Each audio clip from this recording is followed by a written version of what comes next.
भगवत चर्चा दक्ष चित्त होकर के सुन रहे थे। भगवान की असीम अनुकंपा होती है। वो स्वामी तुलसीदास जी कहते हैं, कहु कि कर करुणा नर देही, देख ईश बिन हेत सरेही। परमात्मा कभी कभी कृपा करके हमारे पर ये अवसर से समय प्रदान करता है। परमात्मा की जब कृपा हो जाती है, पता नहीं किस रूप में परमात्मा कृपा करता है। आदि शंकराचार्य जी ने भी लिखा है, त्रैवे देवा अनुग्रह हेतुकम मनुष्यत्व महापुरुष संशया। जब परमात्मा की कृपा होती है, देवानुग्रह हेतुकम, परमात्मा अनुग्रह करता है। न जाने कौन से गुण पर दयालु गिर जाते, न रोए बन गमन पर भी पिता की वेदनाओं पर, जीद को गोद में लेकर क्यों आंसू बहाते। परमात्मा करुणा सिंधु, दया सिंधु। परमात्मा की कृपा यदि न होती तो हम आप बैठे नहीं होते। परमात्मा दीनों के दिल में तुम जगह न पाते तो किस दिल में होती इबादत तुम्हारी। तो कृपा की न होती जो आदत तुम्हारी, तो सुनी रहती अदालत तुम्हारी। परमात्मा कृपा सिंधु दया सिंधु न होता तो हम आप बैठते नहीं। परमात्मा सबकी सुनता है। भगवान बिन पद चले सुने बिन काना, और बिन कर कर्म करे बिन नाना। अब परमात्मा को बुला के तो देखो, परमात्मा को टेक के तो देखो। भगवान कहते अनन्य भाव से जो मुझको रहता है, अनन्य देवताओं वेदना प्रपास्ते तेषां नित्यभक्तानां योग क्षेमं बाहम्यम। जो मुझे समर्पण भाव से मेरे मन से मेरे शरणागत हो जाता है, मेरे को भजता है। एक बार देवर्षि नारद जी ने भगवान विष्णु से पूछा, भगवान आपका निवास स्थान कहाँ है? आप कौन सी जगह रहते हैं? कोई तो कहता है कि मंदिर में रहते हैं, कोई कहता है मस्जिद में रहते हैं, कोई कहता है गिरजाघर में रहते हैं, कोई कहता है गुरुद्वारे में रहते हैं। भगवान ने कहा, नारद मैं इन जगहों पर नहीं रहता हूँ। तो महाराज कहाँ रहते हो? भगवान कहते मद भक्ता गायंती कृष्णती नारदा। हे नारद, मेरे भक्त मेरे नाम का जब गायन करते हैं, मन गुण गावत पुलक शरीरा, गद गद गिरा नैन बह मीरा।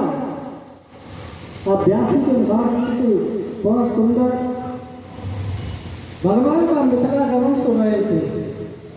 जब जीव ब्रह्म की भक्ति की तरफ जाता है, आपके पास ज्ञान है, भक्ति नहीं है, भक्ति के लिए भी सदगुरु का सहारा लेना पड़ेगा, विश्वामित्र जी का सहारा लेना पड़ेगा, तो हमारा भक्ति में संबंध बनेगा, तब भक्ति हमारे हृदय में विराजमान है, भक्ति का संग होगा, तो भक्ति का संग हो जाएगा तो हमारा कल्याण हो सकता है। जीवन में किसी महापुरुष ने कहा है, शिष्टाचार संस्कार और परिवार मिले ना पैसा से। आप शिष्टाचार संस्कार ये पैसा से खरीदना चाहो वो नहीं मिल पाएंगे। जीवन मरण मिलेगा, जीवन दान मिलेगा पैसा से। कोई व्यक्ति मर रहा हो उसे पैसे से तोड़ लो, उसे जिवा सकते हो? नहीं जिवा पाएंगे। ये जब तक हमारे अंदर भाव, हमारे अंदर परमात्मा में विश्वास नहीं होगा, हमारे परमात्मा के प्रति आस्था नहीं होगी, तब तक हम उसे जीवित नहीं कर सकते। शिष्टाचारवान संस्कारवान कैसे बनेंगे? जब हमारे घर में माँ बाप दशरथ और कौशल्या बनेंगे, माँ बाप केकई बनेंगे, माँ केकई जैसा त्याग करेंगे, तो घर में राम लक्ष्मण भरत 4 पदार्थ आ सकते हैं। और जब तक माँ पिता के अंदर त्याग नहीं है, तपस्या नहीं है, तो घर बेटे तो होंगे, घर होंगे बेटे, केवल सरल राम मिले ना पैसा से। पैसा के बल पर बेटा सुपात्र नहीं बन सकते। बेटों को सुपात्र बनाना है, संस्कारवान बनाना है, तो हम आपको भी संस्कारवान बनना पड़ेगा। हमारे पर परमात्मा की कृपा हुई है, परमात्मा कृपा सिंधु दया सिंधु है। जंतु नाम नर जन्म दुर्लभ कर्तव्य वैकुंठ दर्शनम। जितनी भी ब्रह्मा की सृष्टि है उसमें मानव का शरीर पाना सबसे थोड़ी चीज है। मानव तो चाहे बन भी जाओ, पर मानव के गुण आना सबसे कड़ी चीज है। रसखान जी अपने शब्दों में कहते हैं, मानस हो तो वही रसखान, बसों ब्रज गोकुल गांव के द्वारन, जो पशु हो तो कहा बस मेरो, चरौने पे नंद की ध्यान न जान। ये परमात्मा में पश्चिमी बता इस ब्रज को बनाओ, जो भी बना कीट पतंगे जो भी बनावे तो ब्रज को बनाओ। हमारी जो भारत देश है, हमारा उत्तर प्रदेश है, इसमें भी आगरा मथुरा मंडल है, ये सब लाखों एक है।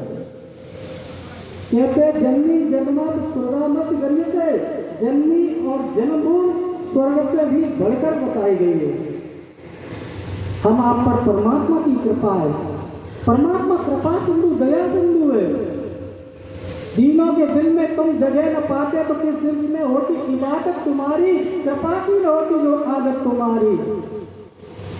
परमात्मा कृपा सिंधु है, इसलिए तो बेटी एक व्यक्ति सोचता है, किसी महापुरुष ने से किसी सज्जन ने पूछा, एक बार देवऋषि नारद की चर्चा पूज्य महाराज ने बताया करते थे।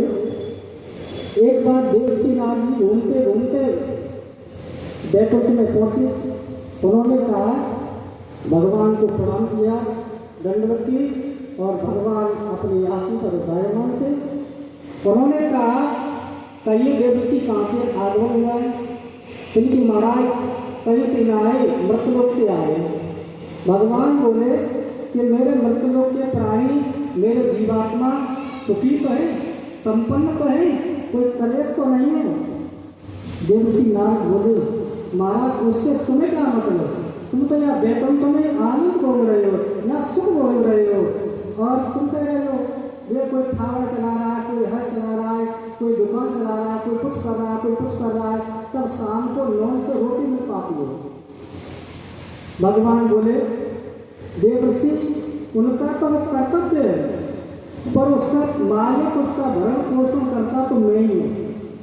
नारद जी को अभिमान हो गया। नारद जी ने कहा, तुम हो गए विश्वम अपने घर के लिए, तुम मेरी सुन में लेना। बंदो नारद जी को कहकर चले गए। और जैसे नारद जी आगे चले, रास्ते में जाते नारद जी के मन में विचार कोई बावड़ी होगी, वहाँ स्नान करेंगे, कन्या वंदन करेंगे, तब आगे की यात्रा करेंगे। जिस कुआ बावड़ी में जाते हैं वो कुआ बावड़ी सूख जाती है।